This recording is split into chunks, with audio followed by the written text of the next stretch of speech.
All right, let's dive in. Today, we're exploring something really interesting. Holy water in Orthodox Christianity. Definitely interesting.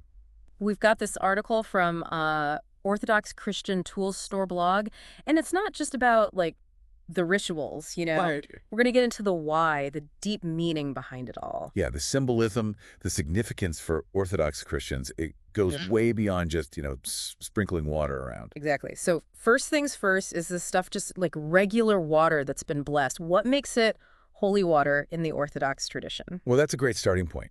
See, in Orthodox Christianity, they believe that holy water isn't just symbolic.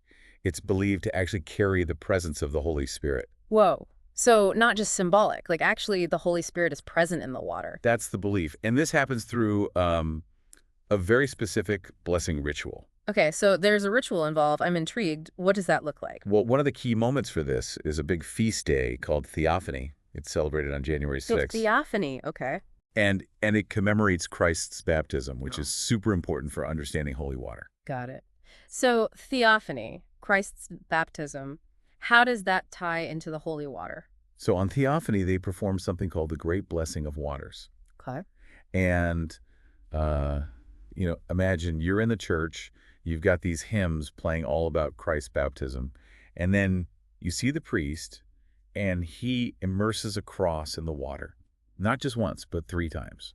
3 times, I'm guessing that's symbolic. Oh, absolutely. Yeah. 3 times for the Holy Trinity. Makes sense. And then they recite these specific prayers. Yeah. And they're specifically asking for the Holy Spirit to, come down upon the water. Oh, wow. To what, like imbue it with power or something? Yeah, like they're asking for it to be infused with divine grace, healing power, protection, all of that. So they're literally asking God to make the water holy. Essentially, yeah. And if you think about it, baptism is huge E in Orthodox belief, right? Right.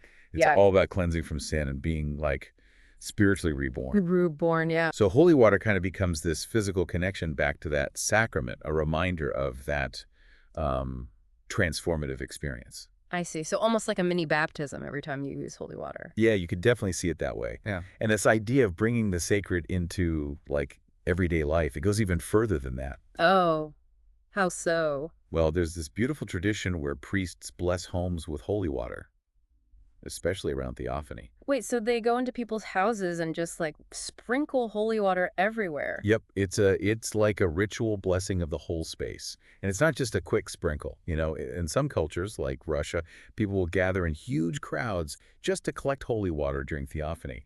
And get this, they even draw it from rivers through holes in the ice. Whoa, through ice holes. That's dedication. Right. But I guess it makes sense when you think about it. It's like a direct connection back to Christ's baptism in the Jordan River. Exactly.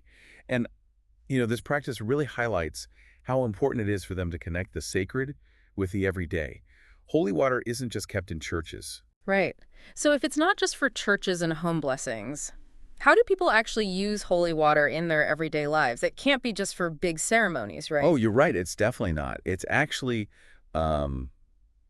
incredibly versatile. Versatile. Okay. Like they'll drink it for spiritual strength or sprinkle it around for protection or use it when they're praying for healing. It's really woven into so many parts of their faith and daily practices. Wow. So it's not just revered, it's actually used in a ton of ways. Is that common in like all branches of Christianity? That's a really interesting question.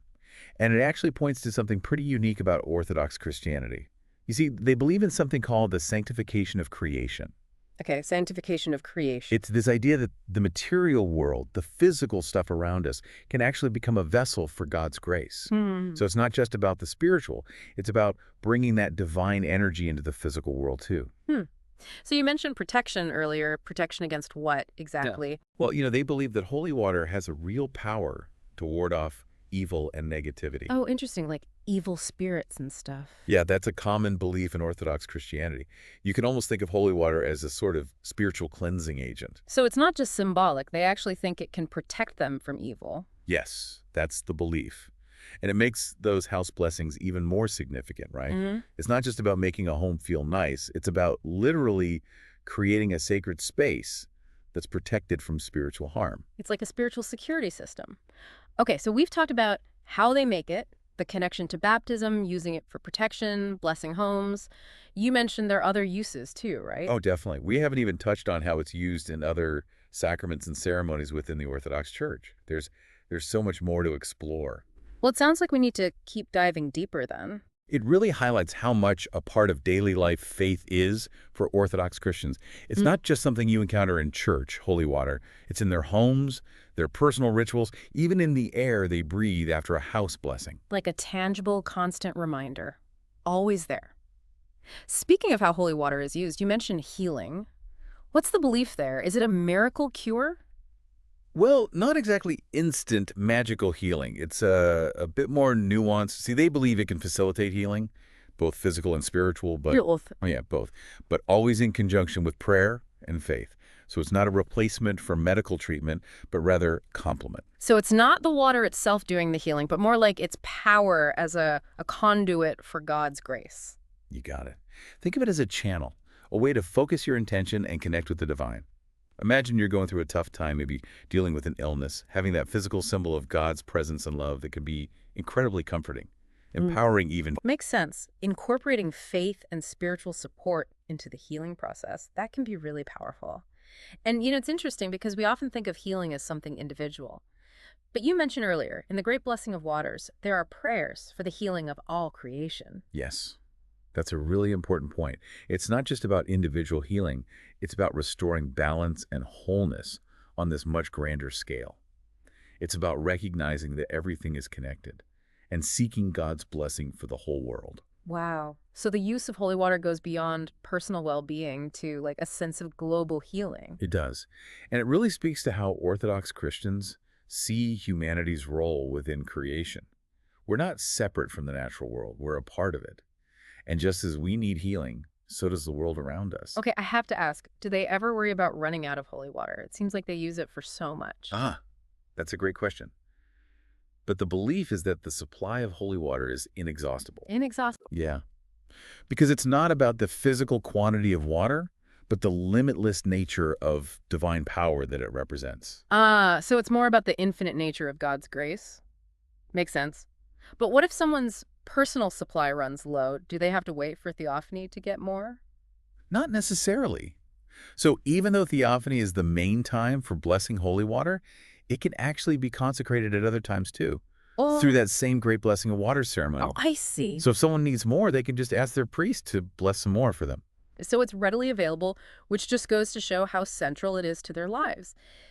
As we're talking about all this, it really strikes me how different this understanding of holy water is from like the other religions or even just in popular culture. It is unique, yeah. Yeah. For example, some traditions see holy water primarily as a way to ward off vampires or demons. Right, like in the movies. Yeah, exactly, like some supernatural weapon. But in Orthodox Christianity, it's not about those Hollywood special effects. It's about something much deeper, this more nuanced understanding of the relationship between the physical and the spiritual. It's about connecting with the divine, seeking blessing and protection, and participating in this centuries-old tradition that has real meaning and significance in their lives. It's about experiencing the divine in the everyday, not just in dramatic moments. Right. And isn't it fascinating how something as simple as water can take on such profound significance? It really is. It speaks volumes about the power of ritual and symbolism, shaping our understanding of the world, our place in it. Exactly. These practices aren't just empty gestures. They carry deep meaning. They connect people to something larger than themselves. Okay, before we wrap up this deep dive into holy water, anything else our listeners should know? Anything we've missed? One thing that stands out to me is the emphasis on community in all of this. We've talked about individual use, but it's also very much a communal practice. Like, think about those gatherings at Theophany where everyone comes together to collect holy water. It's about shared faith, collective blessing, supporting each other on their spiritual journeys. That's a really good point. It's not just the solitary practice, it's something that binds them together, especially in those big communal moments. Precisely. It's a core value that's reflected in so much of Orthodox Christianity. Their liturgical practices, their social structures, their understanding of faith itself, they really believe in the power of shared faith and collective prayer. So even in something as simple as holy water, we see this deep emphasis on community, on interconnectedness, and that sense of community is really at the heart of the Orthodox Christian experience, isn't it? Absolutely. It's a beautiful and powerful aspect of their tradition, and I think it speaks to a very human need for belonging, for connection. We've covered a lot of ground today. We've explored the origins, the symbolism, the rituals, the various ways that holy water is used in Orthodox Christian practice. It's really been eye-opening learning about all of this. And as we've been talking about holy water in Orthodox Christianity, I've been thinking, how does this compare to other traditions and practices? Because it seems like the idea of sacred objects or substances, that's pretty universal, right? It is, yeah. It's a really fascinating Right. point you bring up. It seems like across cultures throughout history, people have always sought out these tangible ways to connect with the spiritual. Right. And even though the objects themselves might be different, the underlying impulse, that desire to bridge the gap between the physical and the spiritual, that seems pretty universal. It's like we have this inherent need to connect with something bigger than ourselves, something beyond just the material world. And these objects, whether it's water or fire, stones, whatever, they become like these vessels for that connection. They help us to ground our beliefs and our experiences in something real, something we can touch. Yeah, exactly. Yeah. And, for Orthodox Christians, it's holy water.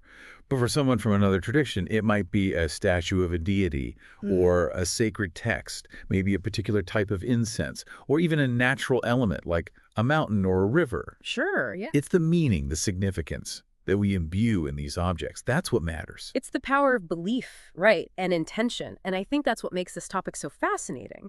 By exploring these different perspectives, we can understand not just specific religious practices, but also this broader human search for meaning, for connection. Absolutely. It's like peeling back the layers of human experience. Yeah. You start to see the common threads that connect us all, even with all our differences.